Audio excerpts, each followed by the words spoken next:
भक्तजनों, आइए अब सुनते हैं बृहस्पतिवार व्रत की विधि एवं कथा। इस दिन बृहस्पतेश्वर महादेव जी की पूजा होती है। दिन में एक समय ही भोजन करें, पीले वस्त्र धारण करें, पीले पुष्पों को धारण करें।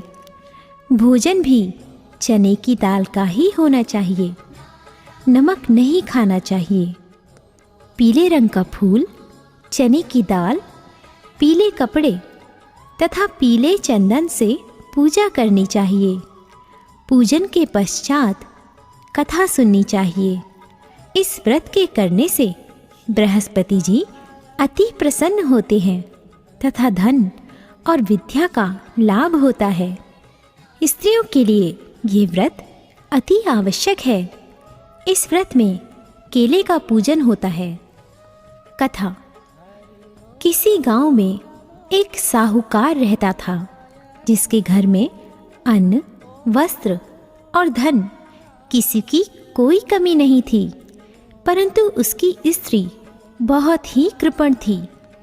किसी भिक्षार्थी को कुछ नहीं देती, सारे दिन घर के कामकाज में लगी रहती।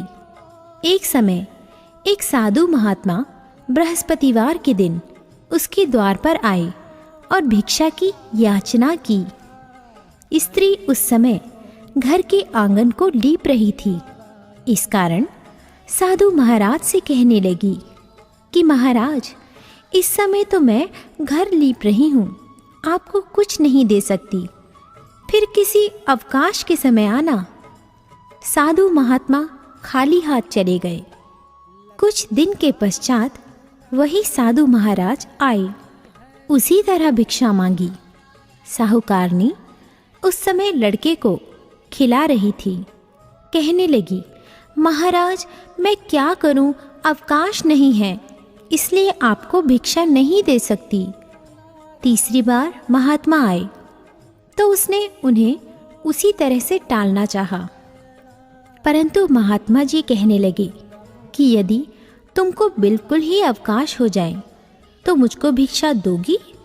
साहूकारनी कहने लगी कि हाँ महाराज, यदि ऐसा हो जाए तो आपकी बड़ी कृपा होगी। साधु महात्मा जी कहने लगे कि अच्छा, मैं एक उपाय बताता हूँ। तुम बृहस्पतिवार को दिन चढ़ने पर उठो और सारे घर में झाड़ू लगाकर कूड़ा एक कोने में जमा कर दो। घर में चौका इत्यादि मत लगाओ। फिर स्नान आदि करके घर वालों से कहो उस दिन सब हजामत अवश्य बनवाए। रसोई बनाकर चूल्हे के पीछे रखा करो, सामने नहीं। सायंकाल को अंधेरा होने के बाद दीपक जलाओ तथा बृहस्पतिवार को पीले वस्त्र मत धारण करो। ना पीले रंग की चीज़ों का भोजन ग्रहण करो। यदि ऐसा करोगी तो तुमको घर का कोई काम नहीं करना पड़ेगा। साहूकारनी ने ऐसा ही किया। बृहस्पतिवार को दिन चढ़े उठी, झाड़ू लगाकर कूड़े को घर में ही जमा कर दिया। पुरुषों ने हजामत बनवाई, भोजन बनवाकर चूल्हे के पीछे रखा। वह सब बृहस्पतिवारों को ऐसा ही करती रही। अब कुछ काल बाद उसके घर में खाने को दाना न रहा। थोड़े दिनों में महात्मा फिर आए और भिक्षा मांगी, परंतु सेठानी ने कहा, महाराज, मेरे घर में खाने को अन्न नहीं है, आपको क्या दे सकती हूँ?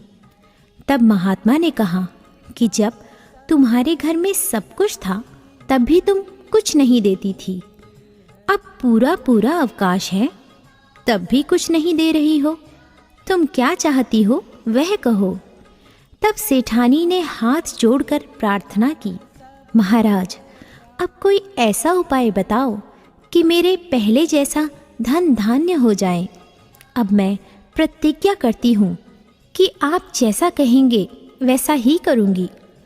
तब महात्मा जी ने कहा, बृहस्पतिवार को प्रातःकाल उठकर स्नानादि से निवृत्त होकर घर को गौ के गोबर से लीपो तथा घर के पुरुष हजामत ना बनवाए। भूखों को अन्न जल देती रहो। ठीक सायंकाल दीपक जलाओ। यदि ऐसा करोगी तो तुम्हारी सब मनोकामनाएं भगवान बृहस्पति जी की कृपा से पूर्ण होंगी। सेठानी ने ऐसा ही किया और उसके घर में धन धान्य वैसा ही हो गया जैसा कि पहले था। इस प्रकार भगवान बृहस्पति जी की कृपा से अनेक प्रकार के सुख भोग कर दीर्घकाल तक जीवित रही।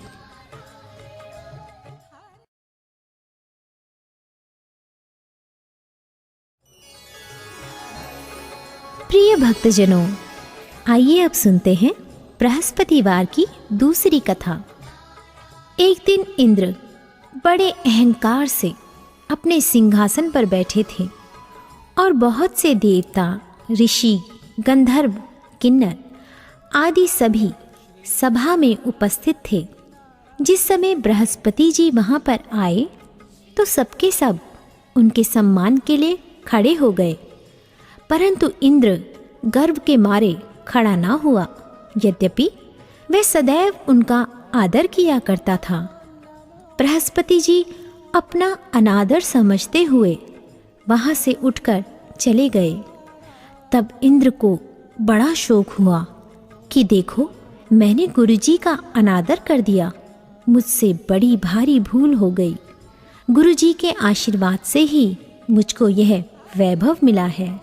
उनके क्रोध से यह सब नष्ट हो जाएगा, इसलिए उनके पास जाकर उनसे क्षमा मांगनी चाहिए, जिससे उनका क्रोध शांत हो जाए और मेरा कल्याण हो।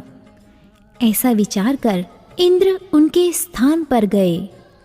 जब बृहस्पति जी ने अपने योग बल से यह जान लिया कि इंद्र क्षमा मांगने के लिए आ रहा है, तब क्रोधवश उनसे भेंट करना उचित ना समझकर अंतर्ध्यान हो गए।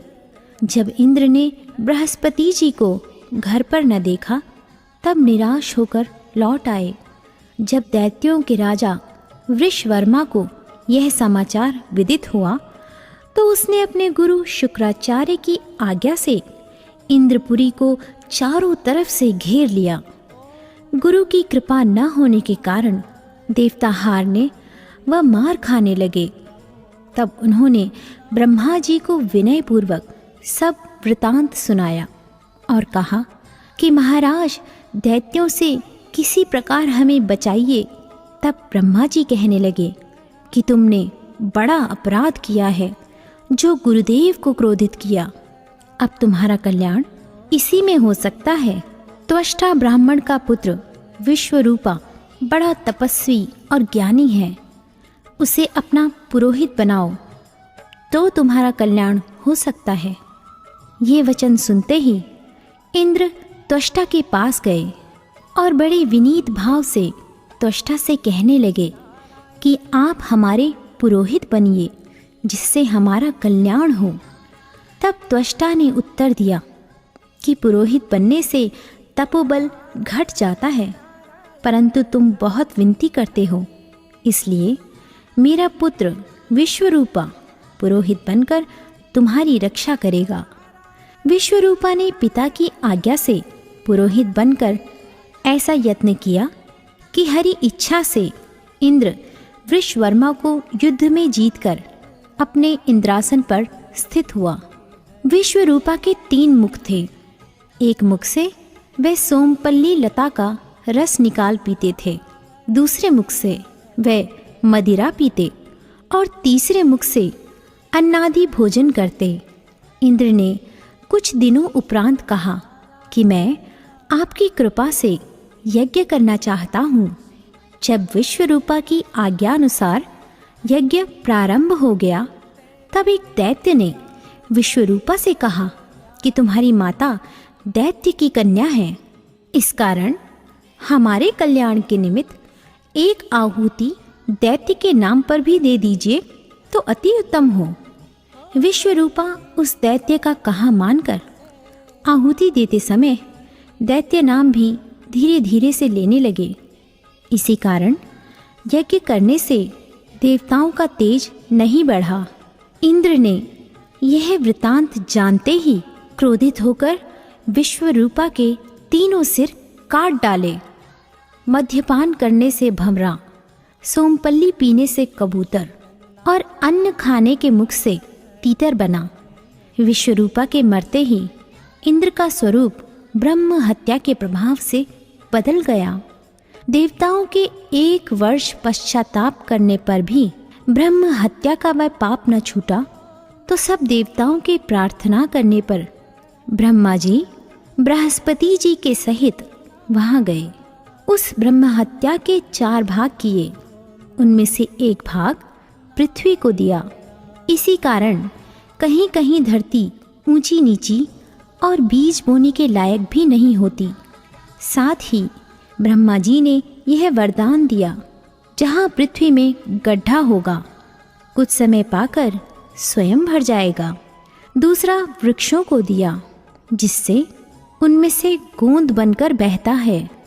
इस कारण गूगल के अतिरिक्त सब गोंद अशुद्ध समझे जाते हैं। वृक्षों को यह वरदान दिया कि ऊपर से सूख जाने पर जड़ फिर फूट जाती है। तीसरा भाग स्त्रियों को दिया। इसी कारण स्त्रियां हर महीने रजस्वला होकर पहले दिन चांडालनी, दूसरे दिन ब्रह्मघातिनी, तीसरे दिन धोबिन के समान रहकर चौथे दिन शुद्ध होती हैं और संतान प्राप्ति का उनको वरदान दिया। चौथा भाग जल को दिया, जिससे फेन और सिवाल आदि जल के ऊपर आ जाते हैं। जल को यह वरदान मिला कि जिस चीज़ में डाला जाएगा वह बोझ में बढ़ जाएगी। इस प्रकार इंद्र को ब्रह्म हत्या के पाप से मुक्त किया। जो मनुष्य इस कथा को पढ़ता या सुनता है, उसके सब पाप बृहस्पति जी महाराज की कृपा से नष्ट होते हैं।